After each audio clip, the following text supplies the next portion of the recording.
दोस्तों, भारत के राजा महाराजा अपार संपत्ति के मालिक हुआ करते थे। उनके अपने रियासत के जंगलों पर पूरा अधिकार रहता था और वे बड़े शौक से जंगली जानवरों का शिकार किया करते थे। इतना ही नहीं, उनके यहाँ आए हुए मेहमानों को भी शिकार के लिए ले जाया करते थे।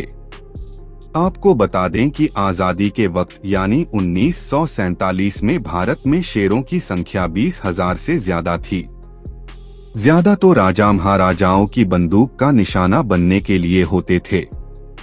भरतपुर के महाराजा नामी शिकारी थे। उन्होंने 8 वर्ष की उम्र में पहला शेर मारा था। 35 वर्ष के होने तक उन्होंने इतने शेरों का शिकार किया कि उनकी खाल को मिलाकर उनके महल के सारे कमरों और दीवारों पर उसे बिछा दिया गया। भरतपुर के महाराजा अपने मेहमानों को भी शिकार पर ले जाते थे। उन्होंने स्पेशल शिकार करने के लिए एक रोल्स रॉयस बनवाई थी, जिसकी छत चांदी की थी और यह उबड़-खाबड़ रास्तों और जंगलों में भी दंदनाती हुई चला करती थी। महाराजा भरतपुर की रियासत में एक बार में इतनी मुर्गियां मारी गईं कि जितनी पूरी दुनिया में पहले कभी हलाल नहीं हुई थीं।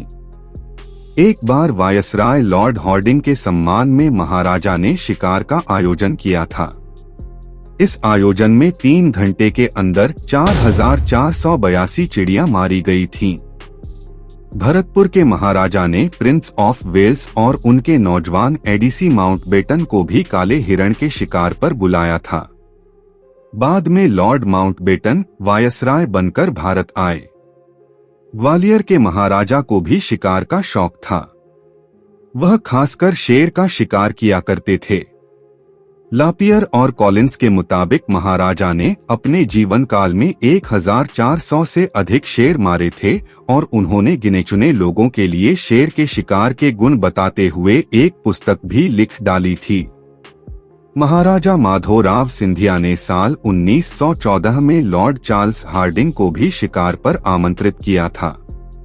छत्तीसगढ़ के कोरिया रियासत के महाराजा रामानुज प्रताप सिंह भी बहुत मशहूर शिकारी हुआ करते थे। उन्होंने सैकड़ों शेर, चीता से लेकर जंगली सुअर तक मारे थे। साल 1947 यानी जिस साल भारत आजाद हुआ, उस साल उन्होंने एक साथ 3 चीतों का शिकार किया था। कहा जाता है कि यह तीनों चीते भारत के आखिरी थे और इसके बाद विलुप्त हो गए। मैसूर के महाराजा तो शिकार के मामले में सबसे आगे थे। उनका पूरी दुनिया में नाम था। महाराजा मैसूर का 600 कमरों का महल वायसराय भवन से भी बड़ा था। उस घर के 20 कमरों में तो केवल वे शेर, चीते, हाथी और जंगली भैंसे रखे हुए थे। इन जंगली जानवरों का शिकार महाराजा की पिछली 3 पीढ़ियों ने किया था। दिव्यभानु सिंह अपनी किताब द स्टोरी ऑफ इंडियाज चीताज में लिखते हैं कि भारत में चीतों के खत्म होने के पीछे उनका शिकार सबसे प्रमुख वजह रही है। भारत के देशी रियासतों के राजेरजवाड़ों ने तो उनका शिकार किया ही, मुगलों और अंग्रेजों ने भी खूब शिकार किया। दोस्तों, उस वक्त जंगली जानवरों का शिकार करना गैरकानूनी नहीं था। साल 1911 में जब ब्रिटेन के महाराजा किंग जॉर्ज पंचम दिल्ली आए तो वे 10 दिनों के लिए शिकार पर गए। उन्होंने 39 टाइगर, 18 गैंडा, दर्जनों जंगली भालू और तमाम जानवरों का शिकार किया। पास्ट इंडिया की एक रिपोर्ट के मुताबिक साल 1900 में भारत में 1 लाख के आसपास टाइगर हुआ करते थे, लेकिन बेतहाशा शिकार की वजह से इनकी संख्या कम होती गई और बाद में इतनी तेजी से घटी कि साल 2006 में अपने देश में बाघों की संख्या 1,411 थी। साल 2018 में बढ़कर 2,197 हो गई। साल 2018 और 2022 के बीच बाघों की आबादी में 23.5% की वृद्धि देखने को मिली। वर्तमान में लगभग 3,167 बाघ हैं।